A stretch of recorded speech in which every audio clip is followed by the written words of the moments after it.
한 주간 또 주님 은혜 가운데 살다가 또 주님 앞에 이렇게 나오신 여러분들을 축복합니다. 우리 이 시간 같이 찬양하면서 우리의 믿음을 또 마음의 고백을 하나님께 드리겠습니다. 주님을 바라며 구한 모든 것 우리 같이 찬양합니다.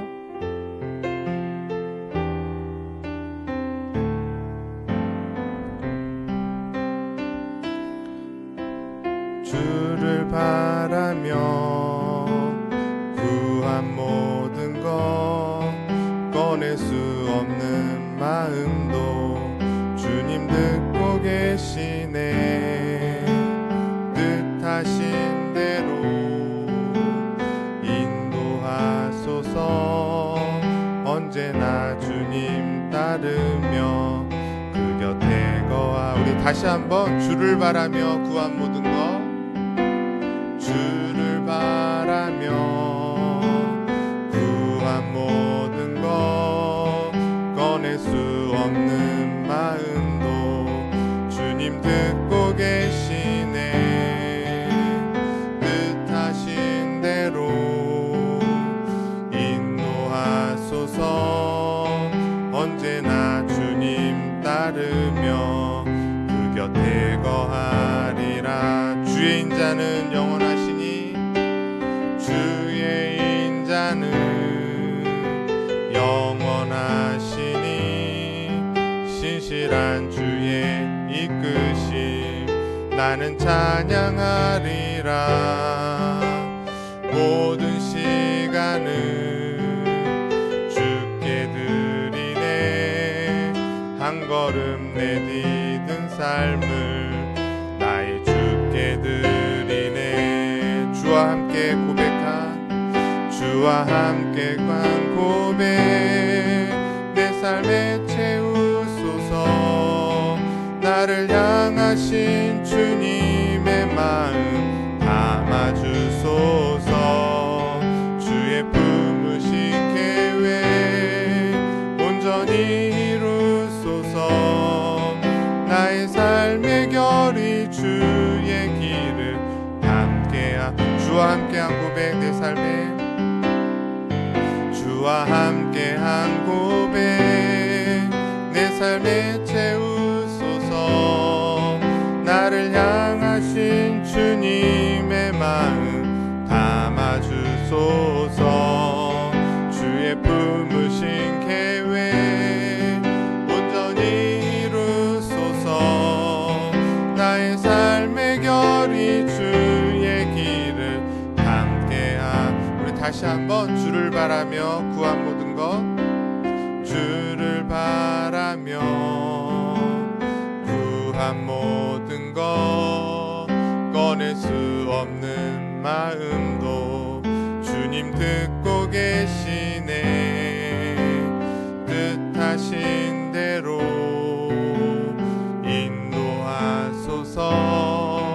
언제나 주님 따르며 그 곁에 거하리라. 주의 인자는 영원하시니 주의 인자는 영원하시니 신실한 주의 이끄심 나는 찬양하리라. 모든 시간을 주께 드리네. 한 걸음 내딛는 삶을 나의 주께 드리네. 주와 함께 고백한 주와 함께한 고백 내 삶에 채우소서. 나를 향하신 주님의 마음 담아주소서. 주의 품으신 계획 온전히 이루소서. 결이 주의 길을 함께하소서. 주와 함께한 고백 내 삶에 주와 함께한 고백 내 삶에 채우소서. 나를 향하신 주님의 마음 담아주소서. 주의 품으신 계획 온전히 이루소서.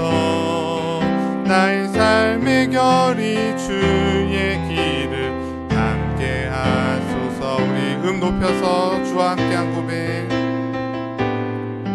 주와 함께 고백, 내 삶에 채우소서. 나를 향하신 주님의 마음 담아주소서. 주의 품으신 계획 온전히 이루소서. 나의 삶의 결이 주의 길을 담게 하소서. 다시 한번 주와 함께한 고백, 주와 함께한 고백, 내 삶에 채우소서. 나를 향하신 주님의 마음 담아주소서. 주의 품으신 계획 온전히 이루소서.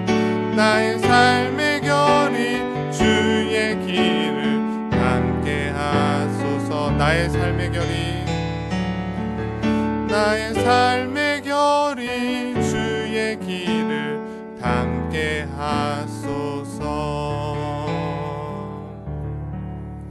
이 시간 우리 예배하러 나왔는데 우리의 삶이 정말 하나님 앞에 예배자가 되길 원합니다. 우리 같이 나는 예배자입니다 찬양하겠습니다.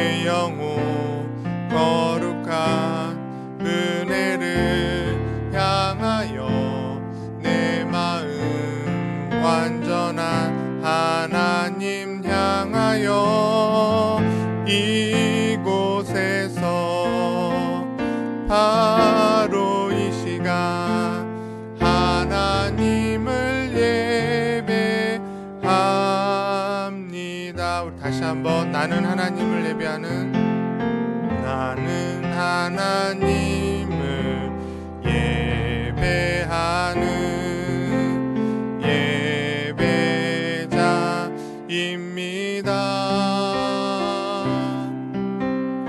내가 서 있는 곳 어디서나 하나님을 예배합니다.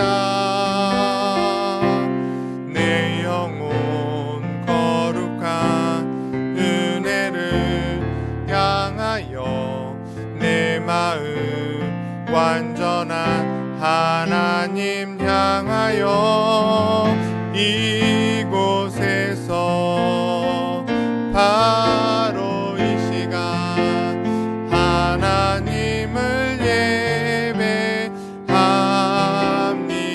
내 영혼 거룩한, 내 영혼 거룩한 은혜를 향하여 내 마음 완전한 하나님 향하여 이곳에서 바로 이 시간 하나님을 예배합니다. 나의 평생에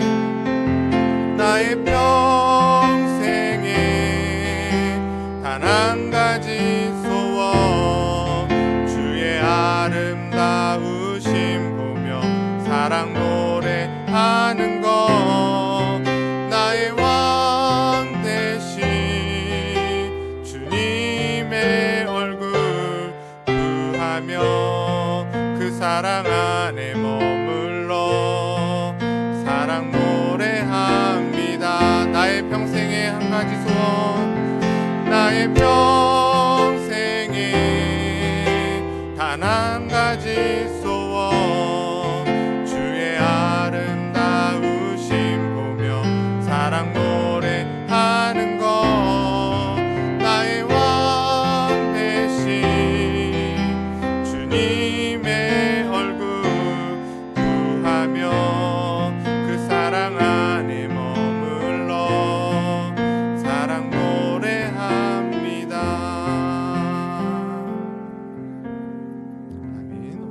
같이 사도신경으로 함께 신앙 고백하겠습니다. 나는 전능하신 아버지 하나님 천지의 창조주를 믿습니다. 나는 그의 유일하신 아들 우리 주 예수 그리스도를 믿습니다. 그는 성령으로 잉태되어 동정녀 마리아에게서 나시고 본디오 빌라도에게 고난을 받아 십자가에 못 박혀 죽으시고 장사된 지 사흘 만에 죽은 자 가운데서 다시 살아나셨으며 하늘에 오르시어 전능하신 아버지 하나님 우편에 앉아 계시다가 거기로부터 살아있는 자와 죽은 자를 심판하러 오십니다. 나는 성령을 믿으며 거룩한 공교회와 성도의 교제와 죄를 용서받는 것과 몸의 부활과 영생을 믿습니다. 아멘. 하나님 아버지, 오늘도 거룩하고 복된 주일을 우리에게 허락하여 주셔서 하나님 앞에 나와 예배하며 또 영상 앞에서 비대면으로 예배할 수 있는 귀한 은혜 주신 것 감사를 드립니다. 우리가 예배하고 싶어도 예배할 수 없을 때가 있고 그래서 하나님 앞에 나아가지 못할 때가 있지만 그럼에도 우리의 영혼은 늘 하나님만을 바라보고 하나님만을 의지하며 하나님 앞에서 사는 그런 복된 인생들, 그런 귀한 성도들과 교회가 되게 하여 주시옵소서. 그런 귀한 은혜가 있음에도 불구하고 우리의 삶을 돌아보면 너무나 세상적인 것에 쉽게 넘어가고 쓰러지고 넘어지는 그런 연약한 우리들을 봅니다. 우리의 마음 가운데 더욱더 주의 말씀을 붙잡지 못하는 그런 우리의 죄성들을 주님 불쌍히 여겨주시고 긍휼히 여겨주셔서 그럴 때일수록 더욱더 주님 앞에 나아갈 수 있는 은혜와 또 성령의 강력한 인도하심을 받아 저희들이 주님 앞에 사는 인생으로 잘 살아가게 하여 주시옵소서.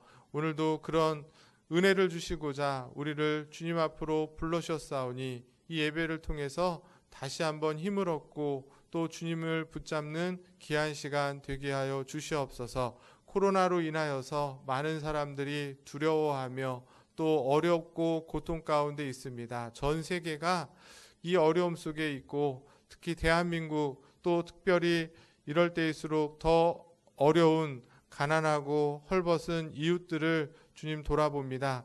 그들을 불쌍히 여겨주시고 또 주님 앞에 다시금 나아갈 수 있는 은혜를 허락하여 주셔서 하나님의 은혜와 사랑을 다시 한번 덧입는 그런 귀한 시간 되게 하여 주시옵소서. 수고하는 의료진들 또 애쓰는 많은 사람들 가운데도 주님 지치지 않도록 주께서 성령으로 세임을 더하여 주시옵소서. 우리 교회가 이때에 해야 될 일들이 무엇인지 다시 한번 생각해보고 정말 주변을 돌아보아 그리스도의 사랑을 실천하여 빛과 소금 역할을 잘 감당하는 우리 원당제일 교회와 또 모든 성도들 되게 하여 주시옵소서. 이 시간에도 부족한 종을 통하여 귀한 하나님의 말씀을 전하게 하셨사오니 증거되어지는 말씀으로 하나님의 은혜를 덧입고 하나님의 평안과 또 하나님의 깊으신 뜻을 잘 깨달아 그 뜻을 온전히 이루어드리는 우리 모든 성도들 또 이 예배의 한 시간 되게 하여 주시옵소서. 감사를 드리며 존귀하신 예수 그리스도 이름으로 기도드리옵나이다.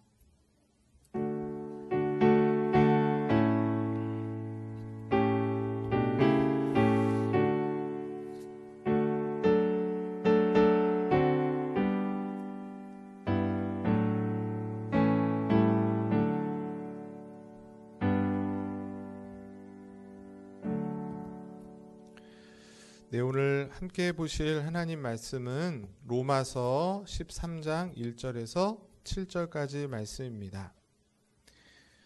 신약성경책 로마서 13장 1절에서 7절까지 말씀 우리 같이 한 목소리로 함께 합독하도록 하겠습니다. 다 찾으신 줄 알고 같이 읽겠습니다. 시작. 각 사람은 위에 있는 권세들에게 복종하라. 권세는 하나님으로부터 나지 않음이 없나니 모든 권세는 다 하나님께서 정하신 바라. 그러므로 권세를 다스리는 자는 하나님의 명을 거스리는 자들은 심판을 자취하리라. 다스리는 자들은 선한 일에 대하여 두려움이 되지 않고 악한 일에 대하여 되나니 내게 권세를 두려워하지 아니하려느냐. 선을 행하라. 그리하면 그에게 칭찬을 받으리라. 그는 하나님의 사역자가 되어 내게 선을 베푸는 자니라. 그러나 내가 악을 행하거든 두려워하라. 그가 공연히 칼을 가지지 아니하였으니 곧 하나님의 사역자가 되어 악을 행하는 자에게 진노하심을 따라 보응하는 자니라. 그러므로 복종하지 아니할 수 없으니 진노 때문에 할 것이 아니라 양심을 따라 할 것이라. 너희가 조세를 바치는 것도 이로 말미암이라. 그들이 하나님의 일꾼이 되어 바로 이 일에 항상 힘쓰느니라. 모든 자에게 줄 것을 주되 조세를 받는 자에게 조세를 바치고 관세를 바치는 자에게 관세를 바치고 두려워할 자를 두려워하며 존경할 자를 존경하라. 아멘. 한 주간도 평안하셨습니까? 네, 연일 덥지만 또 올림픽으로 인해서 또 여러 가지 소식을 접하게 되는 것 같습니다. 메달을 따서 우리에게 기쁨을 주는 선수들도 있고 또 안타깝게 패배를 해서 또 실망을 안겨다 주는 것도 있는 것 같아요. 오늘 오전에 여자 배구가 안타깝게 졌다는 소식을 듣게 됐는데, 네, 올림픽을 보면서 늘 생각이 되는 건 우리들도 올림픽 선수들처럼 영적으로는 경기하는 선수라는 것을 우리가 잊지 않으시면 좋겠습니다. 바로 이 땅에서 살고 있지만 우리는 하나님 나라에 속한 자들이기 때문에 하나님 나라의 대표 선수다. 우리가 그렇게 생각을 하시고 하나님 말씀 가운데 하나님의 뜻을 이 땅 가운데 잘 이루어가야 된다는 것입니다. 그런 의미에서 주님 오시는 그날까지 우리가 하늘나라 대표 선수로서 최선을 다해서 그 승리의 면류관을 모두 다 쓰게 되는 영광을 얻게 되시길 주님의 이름으로 축복합니다. 그렇게 하기 위해서라도 우리에게 필요한 것이 있는데 그게 바로 뭐냐면 그 하나님의 뜻을 잘 알려주는 십계명, 우리의 삶의 원리가 되고 규칙들이 되는 그 십계명을 잘 알아야 우리가 이 땅에서 하늘나라 대표 선수로 살아갈 수 있다는 것이에요. 그리고 이 땅에서 승리할 수 있다는 것입니다. 그래서 우리가 소율이 문답을 배우는 중에 지금 십계명을 배우고 있습니다. 답이 나와 있는데 십계명은 두 부분으로 되어 있다 그랬습니다. 뭐였죠? 첫 번째와 두 번째. 첫 번째 부분은 1계명부터 4계명. 그래서 하나님을 사랑하는 방법이고 두 번째 부분은 5계명부터 10계명 해서 이웃을 사랑하는 방법이라고 말씀을 드렸습니다. 그래서 이제 오늘부터 이제 두 번째 부분, 이제 5계명을 시작하는데 먼저 기억할 것은 이 첫 번째 부분과 두 번째 부분, 1계명부터 4계명과 5계명부터 6계명이 이렇게 딱 구분돼서 나눠지는 것처럼 보이지만 또 그렇지 않다는 것이에요. 무슨 의미냐면 1계명부터 4계명인 하나님을 사랑하는 것, 하나님을 사랑하는 방법을 잘 아는 것이 전제가 되어 있는 거예요. 그 전제하에 우리가 이웃을 사랑하는 것이라는 겁니다. 하나님을 잘 사랑하는 사람은 마땅히 이웃도 잘 사랑하게 된다. 이러한 사실을 우리가 기억하시면서 오늘 이제 5계명을 배워보도록 하겠습니다. 그런데 5계명의 말씀을 우리가 배우기 위해서 오늘 본문을 로마서 13장으로 정했습니다. 혹시 여러분들 가운데 왜 굳이 로마서 13장의 말씀이 5계명과 연관이 있을까 의아해하실 수도 있는데 먼저 5계명이 뭔지 소율이 문답을 통해서 확인을 해보시고 그 다음에 계속 말씀을 가겠습니다. 63문 우리가 배우고 있어요. 오늘 63, 64, 65, 66 벌써 이렇게 배우는데 5계명 무엇입니까? 잘 알고 있어요? 답을 같이 읽어보겠습니다. 시작. 제5계명은 내 부모를 공경하라. 그리하면 내 하나님 여호와가 내게 준 땅에서 내 생명이 길리라는 것입니다. 여기 보시면 5계명은 내 부모를 공경하는 것이에요. 그러니까 그냥 우리 육신의 부모를 잘 공경하면 되는구나로 끝난다면 이것은 유교랑 다를 바가 없죠. 그런데 우리는 이 내 부모를 공경하라 할 때 이 부모가 육신의 부모일 뿐만 아니라 조금 더 확대해서 우리의 모든 윗사람들 그리고 위의 권세자들까지도 우리가 공경하고 그들의 명령을 따라야 될 것으로 이렇게 더 넓게 본다는 것입니다. 그렇게 보면 오늘 본문 로마서 13장이 우리에게 굉장히 중요한 의미가 있습니다. 로마서는 여러분이 잘 아시는 것처럼 이신칭의에 대한 교리서라고 보통 많이 생각해요.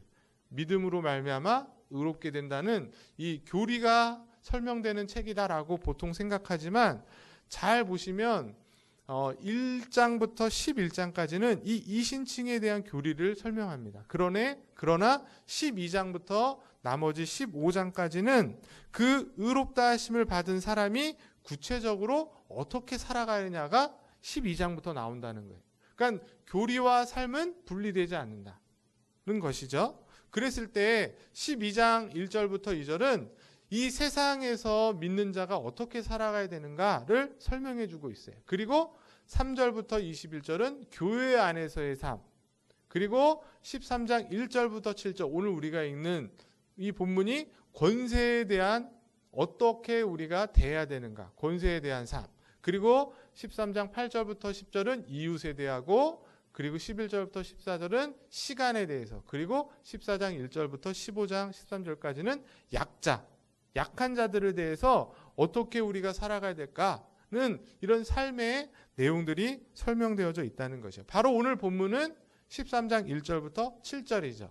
권세에 대한 삶을 말하고 있는데 한마디로 말하면 뭐죠?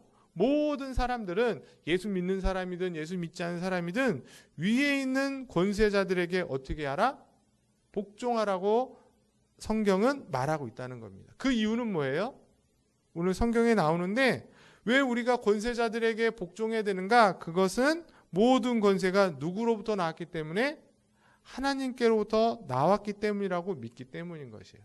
비록 좀 내가 생각했을 때는 옳지 않은 그런 권세자들처럼 보인다 할지라도 하나님께서 다 정하신 것이기 때문에 그 권세에 복종하는 것이 마땅하다.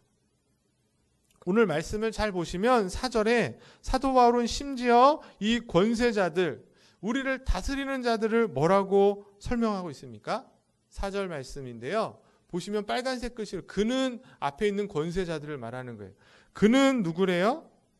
하나님의 사역자라고 말하고 있다는 거예요. 하나님의 일을 하는 사역자다. 누가? 권세자들이. 그래서 악한 자들에게 악을 심판을 내리고 착한 자들에게 선을 베푸는 그 일을 누가 하는 거예요? 권세자들이 하고 그들을 하나님의 사역자라고 말하고 있다는 것입니다. 그렇기 때문에 오늘 본문을 통해 우리가 깨닫게 되는 것은 권세자들에게 복종할 수 있어야 된다는 거예요. 그런데 오늘날 이 시대는 이 권세나 권위에 대해서 좋아하나요? 싫어하나요? 싫어하는 시대가 됐어요. 맞죠? 특히 젊은 사람들이나 우리 학생들한테 이런 얘기하면 굉장히 싫어합니다. 또 일명 꼰대 같은 소리를 한다. 그런 이야기를 듣기 십상입니다. 옛날엔 내가 이랬는데 하는 순간 저 또 꼰대 소리 하네 이렇게 길을 닫아버리는 시대가 됐죠. 왜 그렇게 됐어요? 권세가 무너졌기 때문에, 권위가 무너졌기 때문에 그래요. 가정에서 부모의 권위가 사라지고 학교에서 교사의 권위가 사라지고 정부에 대한 권위가 무너진 시대를 우리가 살아가고 있습니다.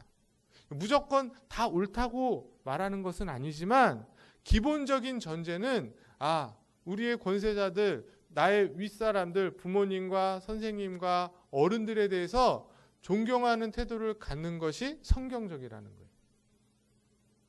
그런데 왜 그래야 되냐면 하나님께서 직접 이 세상을 다스리실 수도 있지만 하나님이 다스리는 방식은 어떤 거예요? 이 세상에 많은 권세자들을 두어서 그들을 통해 질서 있게 세상을 다스리기를 원하셔서 만드신 제도라는 거예요. 가정 안에 부모가 있는 이유는 뭐예요? 부모를 통해서 자녀를 잘 다스리고 양육해서 아름다운 가정을 이루라고 하시는 것이 하나님의 뜻이고 하나님의 계획이기 때문인 것입니다. 만약에 부모의 권위를 인정하지 않는다면, 교사의 권위를 인정하지 않는다면 그거는 뭐예요? 그 권위를 허락해 주신 하나님을 인정하지 않는 것이 된다는 거예요. 그래서 성도들은 최소한 가정에서 부모의 권위를 인정하고, 또 회사에서, 세상에서는 윗사람을 공경하고, 그리고 교회 안에서는 사역자들과 리더자들을 인정하는 모습이 있어야 된다는 것입니다. 그게 성경이 가르치는 교훈인 것이에요. 바로 이런 내용이 제5계명 안에 다 포함이 되어 있다, 이렇게 생각을 하는 것이죠. 5계명이 요구하는 것이 무엇인가? 구체적으로 소유리문답이 말을 가르쳐주고 있습니다. 답을 우리 또 한번 같이 읽어보겠습니다. 시작. 제5계명이 요구하는 것은 윗사람, 아랫사람, 동등한 관계에 있는 사람 등 자신의 지위와 일륜관계에 있는 모든 사람의 명예를 존중하고 의무를 행하라는 것입니다. 앞에서도 말했듯이 여기 부모라고 했을 때 이 부모에게 공경하는 이 부모는 육신의 부모뿐만 아니라 윗사람도 생각이 되고, 그렇게 생각해 보면 이 세상의 모든 인간관계를 다 통틀어서 말하고 있다는 거예요. 내가 윗사람일 수도 있지만 아랫사람일 수도 있죠. 그렇죠? 그리고 내가 회사에서 상사를 모시기도 하지만 동료들도 있는 것이에요. 그래서 이 5계명은 이 땅에 사는 사람으로서 그 인간관계를 어떻게 맺어야 되는가? 결론은 뭐예요? 모든 사람들의 명예를 존중하고 내가 내 위치에서 해야 될 의무를 마땅히 행하라는 것입니다. 그러니까 여기 안에 어쩌면 인권이 다 들어있는 것이에요. 제가 오늘도 아침에 이렇게 오다가 잠깐 이렇게 인터넷 봤더니 그 서울대에 있는 그 청소 노동자분이 자살하면서 굉장히 이슈가 됐는데, 정말 말이 안 됩니다. 청소 노동자에게 영어로 그 자기가 청소하는 건물 이름을 쓰라는 걸 시험을 본다는 게 말이 안 되는 것 같아요. 그것도 우리나라에서 제일 좋다는 대학인데. 이 5계명 안에 어쩌면 그런 내용이 다 담겨져 있는 것이고, 오늘 그것을 우리가 함께 배우는 것입니다. 그런데 성경은 신기하게도 이 사람과의 관계를 어떻게 하라고 하는지 이미 다 성경에 되어져 있습니다. 정답은 뭔지 아세요? 죽게 하듯 하라고 성경은 말하고 있다는 것이에요. 자, 성경을 한번 찾아보겠습니다. 에베소서 5장 22절이에요. 우리 같이 한번 읽어보겠습니다. 시작. 아내들이여 자기 남편에게 복종하기를, 제가 빨간색으로 했습니다. 누구께 하듯? 네, 좀 불만이시죠? 요즘 시대가 어떤 시대인데 남편 복종하기를 죽게 하듯 하라고요. 거꾸로 똑같아요. 남편들도 아내 사랑하기를 어떻게 사랑하라고 했습니까? 그리스도께서 교회를 사랑한 것 같이 사랑하라고. 예수님처럼 사랑하라는 얘기예요. 맞죠? 그리고 6장 5절에 보면 종들을 향해서 읽어보겠습니다. 시작. 종들아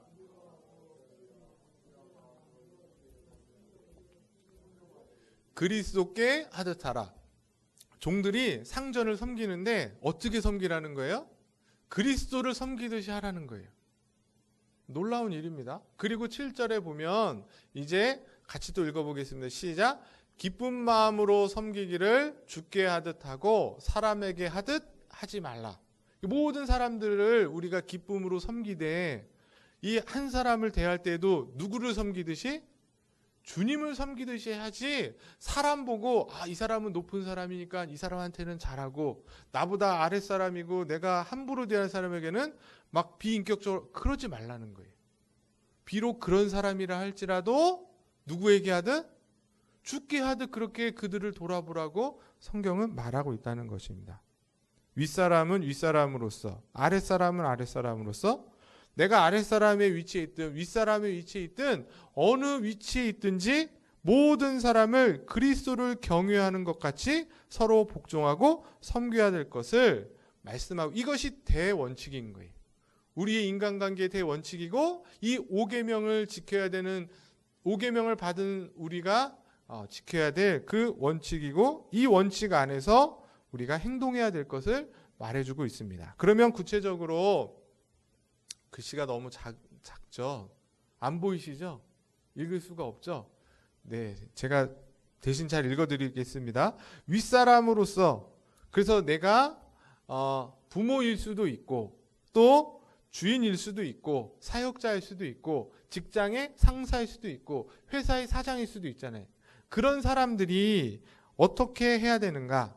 구체적인 그 자세의 내용을 이제 대우리문답이라는 것을 통해서 이렇게 설명을 해주고 있습니다. 첫 번째가 뭐냐면 부모처럼 같이 그들을 사랑으로 대해야 될 텐데, 첫 번째는 하나님께로부터 받은 권세를 따라서 아랫사람을 사랑하고 위에서 기도해주고 축복해줘야 된다. 윗사람이라면. 내가 받은 권세가 내 거니까 내 마음대로 하는 것이야. 하나님께 받았구나. 이렇게 생각하고 아랫사람들을 위해서 기도해주고 축복하고 사랑해라. 두 번째, 그들을 가르치고 공개하고 훈계하되 때로는 격려와 칭찬을 하고 때로는 책망과 징계도 해야 된다. 이해되시죠? 설명하지 않겠습니다. 그 다음 세 번째, 영육간에 필요한 것을 예비하고 공급해 주어야 된다. 윗사람이라면 아랫사람들이 잘 먹고 있는지 잘 생활하고 있는지 그들의 필요를 채워야 될 책임이 있다는 것이에요. 네 번째, 자신에게 주어진 권위를 남용하지 말고 지혜롭게 거룩한 본을 보여 하나님께 영광을 돌려야 된다. 남용하지 말라는 거예요. 정말 저분은 훌륭한 분이야. 정말 알고 봤더니 하나님 믿는 사람. 이렇게 돼야 하나님께 영광이 되는데 자기가 가진 권력으로 막 남용하고 막 안 좋은 일 시키고 그래서는 안 된다는 것이죠.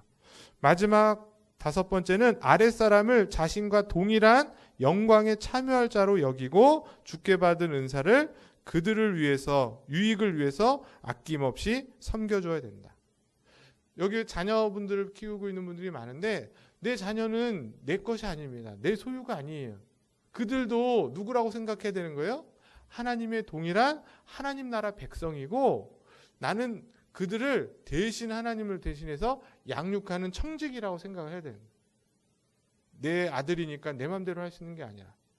그래서 내가 받은 복을 그들과 함께 나누고 나보다 더 큰 복을 누려야 될 하나님 백성으로 여기는 것이죠. 그게 바로 윗사람들이 가져야 될 자세입니다. 이 말씀을 보면서 오늘날 우리 시대를 살펴봤어요. 예를 들면 이런 거죠. 요즘 중고생들이 담배를 피우거나 술을 마시는 걸 너무나 쉽게 봅니다. 어렵지 않아요. 맞죠? 그럴 때 어른들이 그들을 보고서는 지혜롭게, 이제는 시대가 악해져서 지혜롭게 하셔. 막 가셔가지고 막 소리 지르고 막 때리려고 그러면 되려 맞습니다. 지혜롭게 어른의 권위를 갖고 이렇게 따끔하게 훈계하면 좋을 텐데 요즘 그런 어른들이 없죠. 별로 없죠. 왜? 그랬다가는 막 요즘 막 큰일 나거든요. 그러나 그럼에도 불구하고 자라나는 그 아이들에게 적절한 공고와 훈계가 필요한 것이에요. 내가 이렇게 막 잘못을 했대 사회가, 가정이, 학교가 이렇게 나를 좀 통제하는구나가 느껴져야, 그래야 이제 더 크게 벗어나지 않는데 그러지 않는 시대가 됐죠. 이렇게 비유하면 안 되겠지만 TV에 보면 개는 훌륭하다라는 프로가 있습니다. 애완견 키우시는 분들이 집에 많으니까 보시면 저는 깜짝깜짝 놀랍니다. 뭘 놀라냐면 결론은 뭔지 아세요? 그 개를 키우는 집주인이 그 개를 얼마나 잘 훈련하느냐 훈련하지 않느냐에 따라서 그 개가 확 달라져요. 사람을 개로 비유해서는 안 되지만 요즘 개보다도 못한 사람들이 너무 많아서 사람도 마찬가지입니다. 분명히 우리는 믿는 자이기 때문에 하나님 말씀으로 훈계와 징계와 무엇이 옳고 그른지 배웠고 훈련받아야 되는 것이고, 많은 사람들도 분명한 훈련과 통제와 교육이 필요한 것이에요. 무엇이 옳고 그른지 배워야 바뀔 수 있는 것입니다.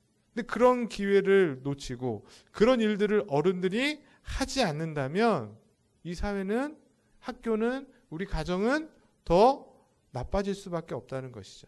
그러기 위해서 어른들이 잘 훈계하고 가르쳐야 될 텐데 방법이 중요한 것 같습니다. 예전에는 막 이렇게 강압적으로 했어요. 야, 이 새끼야! 막 이렇게 욕하면서 똑바로 해! 막 이러면서 막 때리고 막 그러면서 했는데 요즘 그렇게 하면, 저희 집에서 그렇게 하면 아동학대로 신고받습니다, 이제는.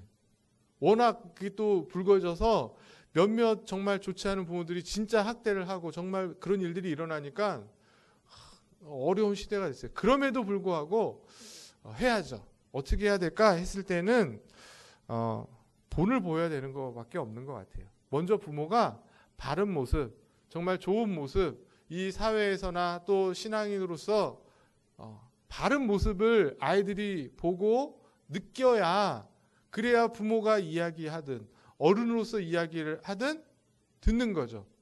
그런데 행동은 자기도 잘하지 않으면서 우리 보고만 하라 그래 이렇게 되는 거잖아요. 그렇기 때문에 어른으로서 그냥 내 권위를 막 내세우는 것이 아니라 내 권위가 정말 인정받고 존경받을 만한 그런 인격과 실력과 그런 모습을 갖춰야 된다. 그리고 이제 잘 지혜롭게 아이들을 이렇게 훈계하고 권면하는 그런 모습이 있어야 될 것 같습니다. 두 번째로 아랫사람들이에요. 아랫사람들은 어떻게 해야 되는가 했을 때 당연히 윗사람들을 자기 부모를 대하듯이 공경해야 되겠죠. 맞죠? 이게 어려운 시대가 됐어요. 부모처럼 공경을 안 하는 시대가 돼가지고 부모처럼 하면 더 이제 힘든 시대가 됐는데 그렇지 않잖아요. 우리 부모에게 공경하듯 윗사람들을 그렇게 해야 되는데 첫 번째가 뭐냐면 부모와 모든 윗사람의 권위가 하나님으로부터 온 것임을 알고, 이게 똑같습니다. 내 부모지만 하나님이 허락하신 부모야, 하나님으로부터 받은 권위로 나에게 지금 얘기하시는 거야 라고 생각하고 진실한 마음으로 그분을 공경해야 된다, 그렇게 말하고 있습니다.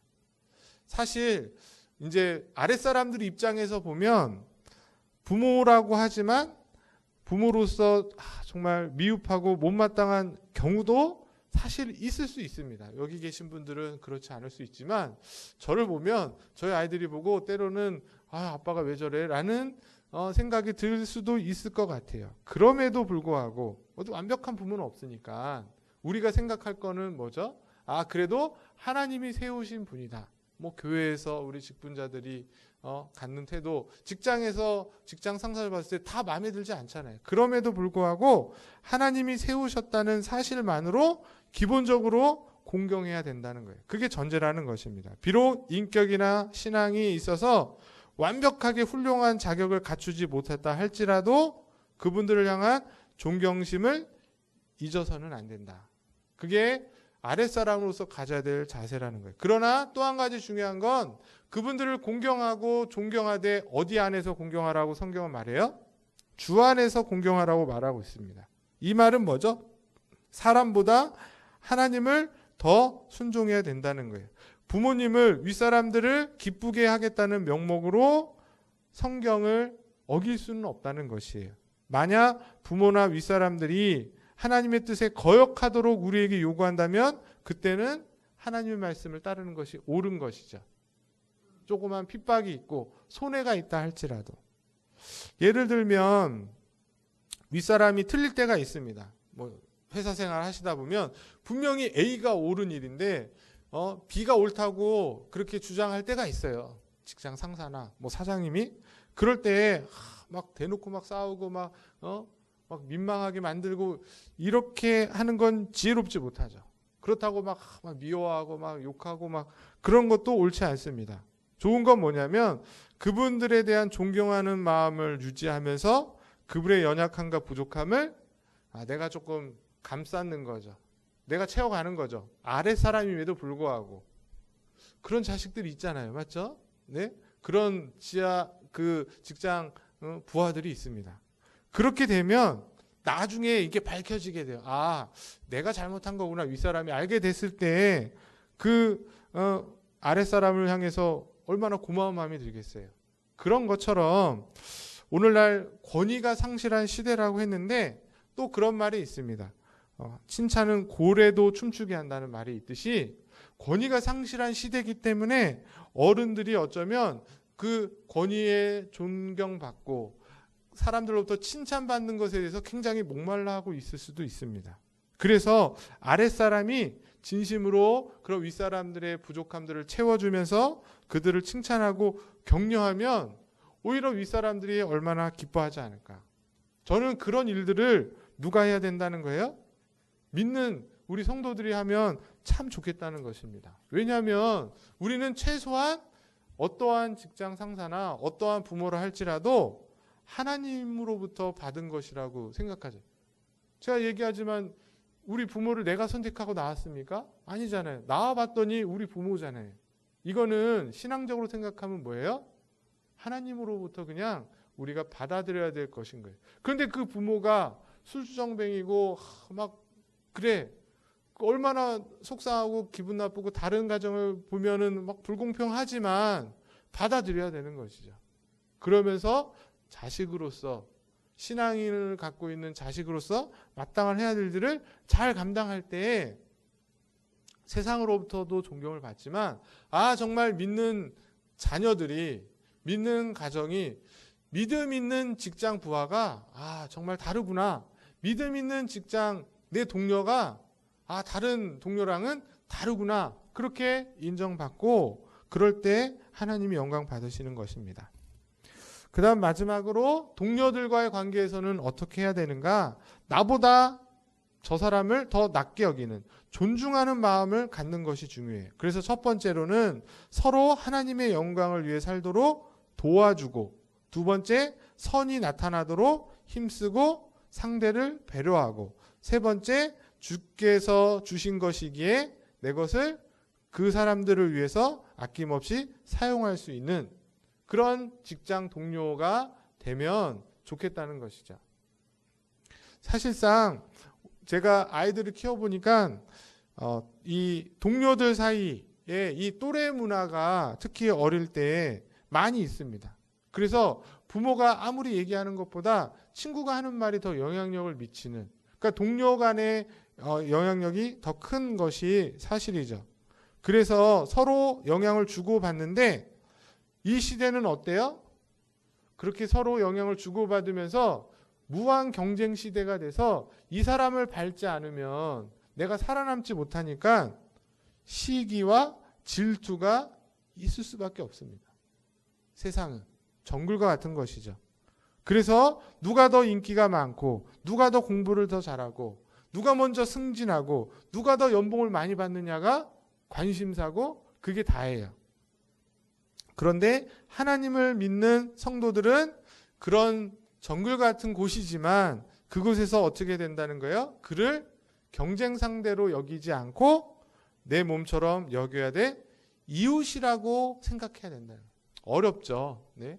그러면 내가 더 피해를 보고 내가 더 어려움을 당하니까 그럴 수 없는 게 인간의 본능이지만 우리는 하나님을 믿고 하나님이 살아계심을 믿고 하나님이 역사를 주관한다고 믿기 때문에 그렇게 할 수 있어야 되는 거예요. 무조건 1등이 되라고 가르치는 것이 아니라 1등이 아니어도 괜찮다고 가르쳐야 되는 거예요. 그래서 내가 2등이 되고 3등이 되고 꼴찌가 돼도 괜찮아 이런 분위기를 배우고 가르치고 자라야 이제 세상에서도 그렇게 살 수 있고, 또 전 개인적으로 그렇게 해서 그런 과정이 있을 때에 자기가 1등이 되어서도 1등 아닌 사람들을 이렇게 이해하고 바라보고 품어줄 수 있게 되는 것이죠. 마치 우리가 올림픽을 보고 있지만 금메달 딴 선수가 은메달 딴 사람, 동메달 딴 사람 막 무시하고 그러는 것이 아니라 격려하고 또 2등, 3등이 진짜 축하해 주는 것처럼 이 땅에서 믿는 자들이 그런 삶을 살아야 되지 않을까. 그것이 정말 믿는 자들의 정말 멋지고 능력 있고 영향력 있는 모습인 줄 믿습니다. 네, 두 번째로 5계명에서 금지하는 것이 무엇인가 65문에서 말해주고 있습니다. 같이 읽어보겠습니다. 시작. 제5계명이 금하는 것은 자신의 지위와 인륜 관계에 있는 모든 사람의 명예를 무시하거나 의무를 행하지 않는 것입니다. 무시하면 안 되는 거예요. 인정하지 않고 또 내가 마땅히 해야 될 일들을 하지 않는 것을 금지하고 있다는 것입니다. 윗사람으로서 아랫사람으로서 동료로서 많은 사람들을 대할 때 성경에서 뭐 했어요? 주께 대하듯 주님께 하듯 그렇게 복종하고 순종하고 존중하라고 하는데 그게 어렵죠. 사실은 어렵습니다. 그렇기 때문에 소요리 문답에서는 금지해야 될 것을 말하고 있어요. 무시하지 말고 의무를 잘 행하라. 행하지 않는 것이 잘못이라고 말하고 있어요. 그것을 대우리 문답에서 이제 이렇게 범하는 죄 이렇게 표현을 하고 있습니다. 아랫사람이 윗사람에게 범하는 죄, 금지한 것 하는 것을 말하는 거예요. 첫 번째는 당연히 윗사람을 향해 행해야 될 의무를 소홀히 하는 모든 일들은 금지된 법을 지키지 않는 것입니다. 좀 더 구체적으로 말하면 윗사람이 합법적으로 권고하거나 명령하거나 질책했을 때 어떻게 해야 돼요? 그걸 받아들여야 되지, 그것을 시기하고 경멸하고 반역하는 일은 다 5계명을 어기는 것이라는 거예요. 또한 저주하거나 조롱하는 일, 그리고 세 번째, 윗사람에게도 그의 다스림에 어떤 치욕과 불명예를 주는 모든 난처하고도 수치스러운 태도, 이렇게 모욕을 주고 그 사람이 민망하게 만드는 그런 일들을 막 이렇게 만드는 것을 얘기하고, 결론적으로 말하면 뭐예요? 그 권위에 대해서 순종하지 않는 모든 자세와 태도와 행동은 하나님 기뻐하시는 일이 아니다. 그렇게 말씀하고 있는 것입니다. 그리고 윗사람이 범하는 죄가 있어요. 그러니까 아랫사람도 윗사람 훨씬 더 많습니다. 이게 왜 그래요? 윗사람이 권력을 갖고 있고 힘을 갖고 있기 때문에 남용할 일이 더 많다는 거예요. 첫 번째는 윗사람에게 요구되는 의무를 소홀히 하는 일이겠죠. 구체적으로 뭐냐면 자기 자신을 과도하게 추구하고 자신의 영광과 안익과 이익과 쾌락을 추구하는 일을 과도하게 하는 것. 자기의 권력을 가지고 그것을 더 지나치게 하는 것을 말합니다. 두 번째는 아랫사람에게 불법적이거나 그 사람의 능력이 미치지 못하는 것을 수행하라고 명령하는 일. 할 수 없는 일을 막 하라고 하는 거죠. 군대에서 제일 웃긴 게 뭐예요? 막 1,000원 주고서는 초코파이랑 뭐랑 사고 500원 남겨오라고. 그렇게 말도 안 되는 일들을 시키는 경우가 있습니다. 사회생활하면 있잖아요. 그런 일들을 내가 그런 위치에 있을 때 하지 말라는 거죠. 네? 나도 당했으니까 너도 당해봐라. 이건 그냥 세상 사람들의 수준입니다. 나는 당했지만 나 때 하지 않고 끊어내는 것이 그리스도인이라고 저는 믿습니다. 그리고 세 번째가 악한 일을 위해 아랫사람들을 권하거나 격려하거나 찬성하는 거. 그거 해. 막 이렇게. 악한 일인지 분명한데도, 잘못된 일인지 분명함에도 불구하고 그렇게 하는 것이죠. 그리고 선한 일의 경우 그 사람들을 설득해서 그 일을 하지 못하도록 방해하고 용기를 잃게 하고 창피를 주는 일. 다섯 번째, 아랫사람을 부당하게 징계하는 일. 여섯 번째, 그 사람이 부정한 일과 위험의 일에 부주의하게 노출되거나 방치하는 일. 우리가 부모로서 우리 아이들이 뭘 보고 있고 무슨 일에 관심이 있고 지금 이런 거 다 확인해 봐야 된다는 것이 이거 어렵습니다. 요즘은 저희 아이들하고 제가 핸드폰으로 이렇게 못하게 막아놓는 어플이 있어요. 그렇게 막아놓고 이제 공부할 거 다 하면 이제 풀어달라고 하면 그때 풀어주고, 그렇게 하는데도 불구하고 또 노트북으로 또 보고 뭐 이러면 방법이 없는 거죠. 그럼에도 불구하고 합니다. 그렇게 해서 이게 조금씩 절제가 될 수 있도록 가르치고 있는데 쉽지 않은 일이에요. 그러나 윗사람으로서, 부모로서 또 우리가 해야 될 일인 것입니다. 그리고 여섯 번째가 아랫사람을 노하도록 격동하는 일. 그러니까 막 이렇게 폭언하고 막 내가 화났다 그래서 막 그렇게 해서는 안 되고요. 마지막 제일 중요한 것이 있는데 저 밑에 있는데요. 제가 천천히 읽어드리면 공정하지 못하거나 무분별하거나 가혹하거나 태만한 행동으로 그 사람의 위신을 떨어뜨리는 일. 그러니까 쉽게 말하면 오늘날 이 시대에 특별히 여러분들이 뉴스를 보시면 아시지만 공정하지 못한 것에 대해서, 정의롭지 못한 것에 대해서, 불평등한 것에 대해서 이제는 참지 못하는 시대가 됐어요. 예전에는 그것을 그냥 강압적으로 눌렀잖아요. 근데 인터넷이 발달되고 그런 매체들이 발달됨으로 인해서 공정하지 못한 것에 대해서는 이제 분노하는 시대가 됐습니다. 그것에 대해서 민감할 필요가 있는 것 같아요.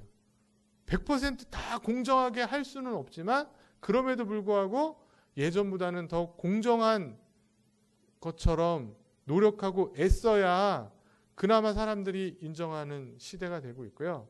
그런 의미에서 교회에도 그리고 믿는 자들이 조금 더 솔선수범해야 하나님의 덕을 세울 수 있을 것이라고 생각합니다. 결국 저 내용들을 쭉 보시면 결론은 뭐예요? 윗사람으로서 윗사람 노릇을 잘하라는 얘기예요. 하나님이 주신 그 권세와 권위에 합당하게 그 권세에 맞는 책임을 잘 감당하라는 거예요. 하나님 주셨으니까.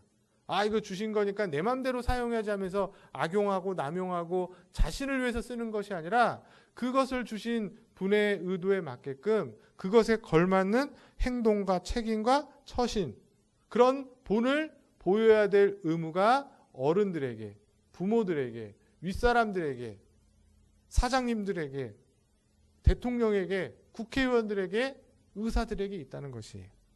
마지막으로 동료들 사이에서 범하는 죄는 무엇인가? 요구되는 의무를 등한히 하는 경우입니다. 서로 존중하고 서로 배려하면서 해야 되는데 그 일을 하지 않고 등한히 하는 경우죠. 그래서 첫 번째가 동료의 가치를 과소평가하고 동료의 은사를 질투하고 동료의 높아짐이나 번영을 기뻐하지 않고 동료의 탁월함을 빼앗는 것, 그런 것을 말하고 있습니다. 개인적으로 이 동료들 사이에서는 각자 자기의 맡은 일들을 잘 감당하면서 내 일을 잘 감당하고 그렇지 못한, 잘 못하는 사람들을 좀 도와주는 그런 모습만 있으면 좋을 것 같아요.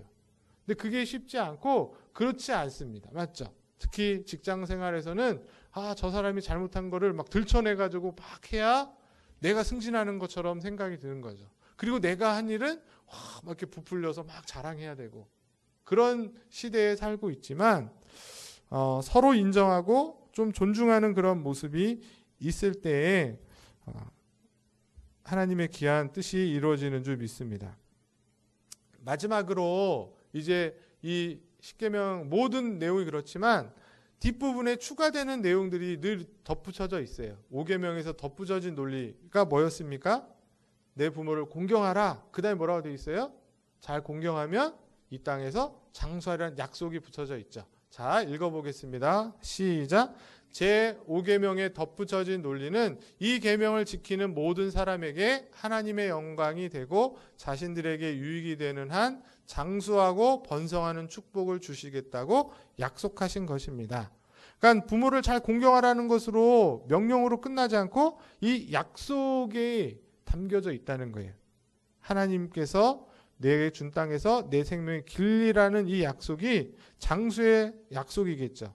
단순히 생명을 연장시켜 준다는 것뿐만 아니라 이 약속을 통해서 하나님이 주신 그 질서와 법칙대로 잘 살아가는 자에게 하나님이 어떠한 복을 주시는지를 보여주시겠다는 것입니다.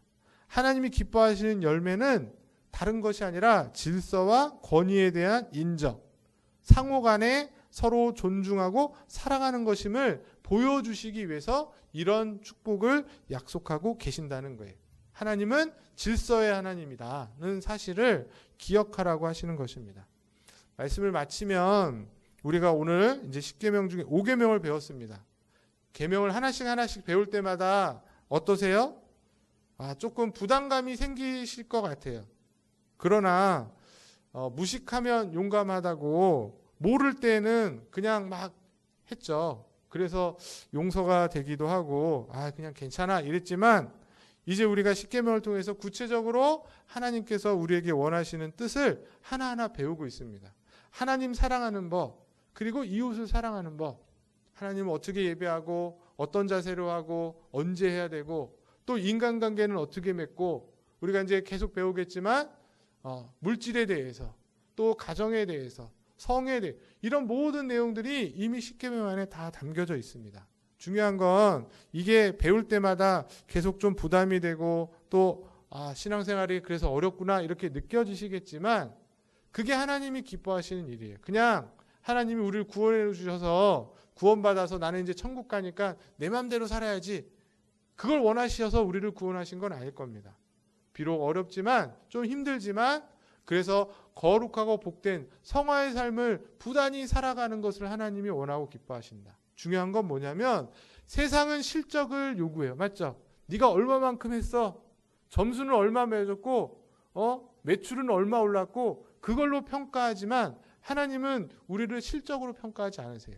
이런 내용을 알고 이것이 하나님이 기뻐하시는 일이구나 알고 그 일을 위해서 부단히 노력하고 애쓰는 그런 신앙의 몸부림과 과정을 하나님이 보시고 그걸 기뻐하시지 너 이거밖에 못해서 하고 책망하시지 않습니다. 중요한 건 이것이 하나님의 기뻐하신 일이라는 것을 기억하시고 내가 할 수 있는 한 최선을 다해서 그 삶을 살려고 노력하시는 게 중요해요. 그게 성화예요. 그게 거룩한 삶입니다. 오늘 5계명을 통해서 내가 가정에서 부모로서 또 자녀로서 또 형제지간에 어떤 일을 했는지 또 어떤 일이 부족한지 스스로 점검해 보시고 오늘 내용들을 기억하면서 좀 더 바른 모습을 살려고 노력하시고 가정 또 직장에서나 회사에서나 또 학교에서도 내가 직장 상사로서 있다면 주인으로 있다면 아랫사람들 어떻게 대할 것인지 또 내가 아랫사람으로 있다면 어떻게 윗사람을 대하면서 그 조직에서 또 어떻게 하나님 영광을 드러낼 것인지 한번 스스로 점검해 보시고 또 교회 안에서도 우리가 목사로 장로로 권사로 또 청년으로 있는데 이곳에서 내가 내 위치에서 해야 될 일들이 무엇인지를 한번 생각해 보시고 바라기는 꼭 실천하셨으면 좋겠습니다. 그냥 오늘 듣고 흘려버리지 마시고 내가 좀 해야 될 일이 뭘까 점검하셔서 실천하셔서 여러분의 삶이 변화되고 그렇게 될 때에 우리의 교회와 가정이 또 이 사회가 더욱더 하나님의 뜻대로 믿음 가운데 든든히 서가게 되는 줄 믿습니다.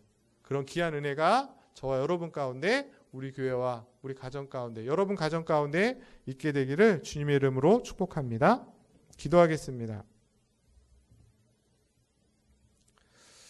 하나님 아버지 오늘도 귀한 말씀으로 저희들을 하나님이 원하시고 바라시는 데까지 이끌어 주시고 인도하여 주시니 감사를 드립니다.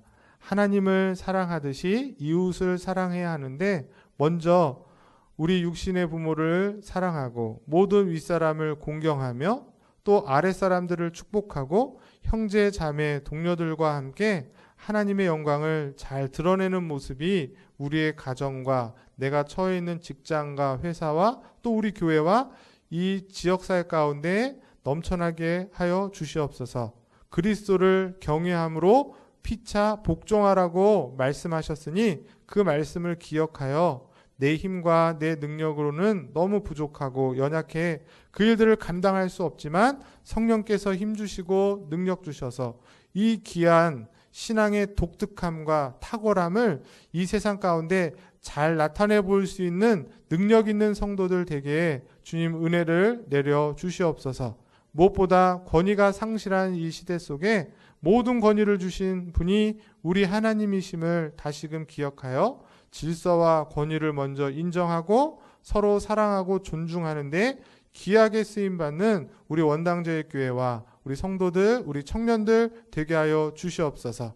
그래서 내가 속한 가정과 직장과 학교 또 주의 몸된 교회가 하나님 뜻대로 더욱더 든든히 세워져 하나님의 영광을 찬란하게 빛내는 주님의 귀한 영광의 도구 되게 하여 주시옵소서. 감사를 드리며 존귀하신 예수 그리스도 이름으로 기도드립니다. 우리 찬송 부르시면서 준비하신 헌금 하나님께 봉헌하겠습니다.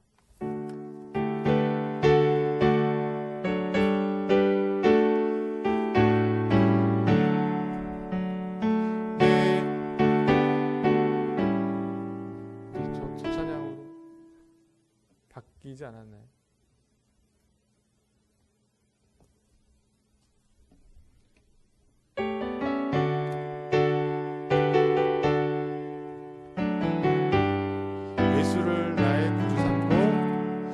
예수를 나의 구주 삼고 성령과 피로써 거듭나니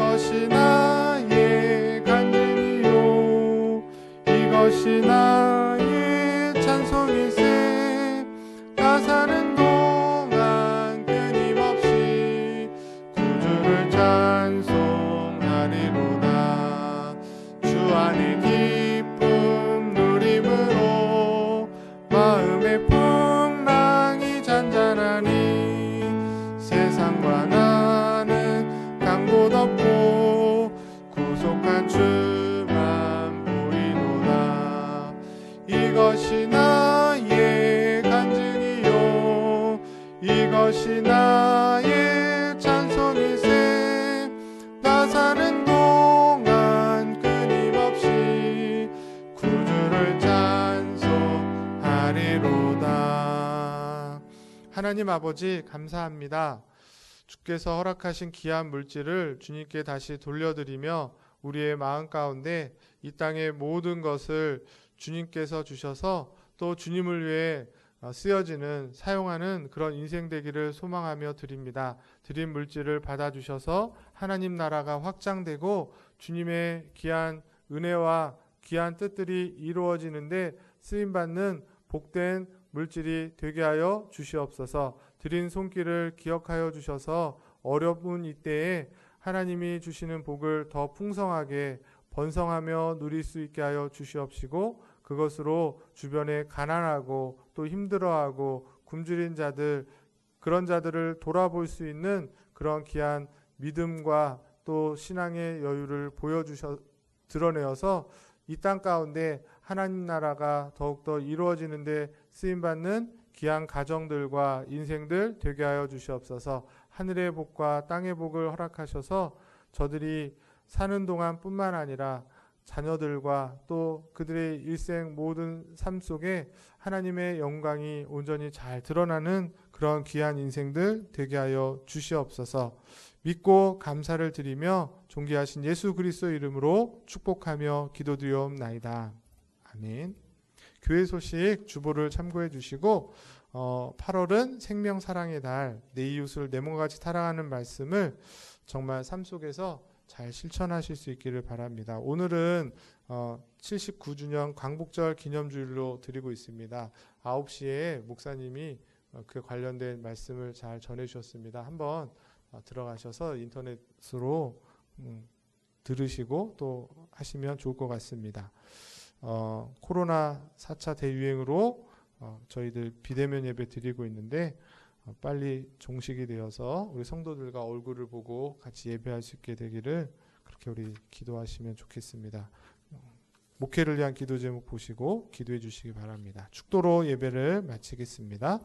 지금은 우리 주 예수 그리스도의 십자가의 은혜와 하나님 아버지의 놀라우신 사랑하심과 성령의 내주 교통 인도 충만하심이 10계명 중에 제5계명을 통해 하나님께서 허락하신 권위를 인정하는 마음으로 윗사람에게는 마땅한 존경을 아랫사람들에게는 본을 보이고 동료들과는 진정한 우정을 나눠 이 땅 가운데 가장 아름다운 인간관계를 잘 드러내어 가는 곳마다 사랑의 메신저가 되고 사랑의 빛이 되고 정말 소금이 되어서 이 땅 가운데 하나님의 귀한 은혜를 잘 드러내며 살아가기로 소망하고 결단하는 우리 원당제일교회의 모든 성도들 머리머리 위에 저들의 가정과 자녀들과 사업장 위에 그리고 사랑하는 우리 청년들 머리머리 위에 지금부터 영원토록 함께 있을지어다.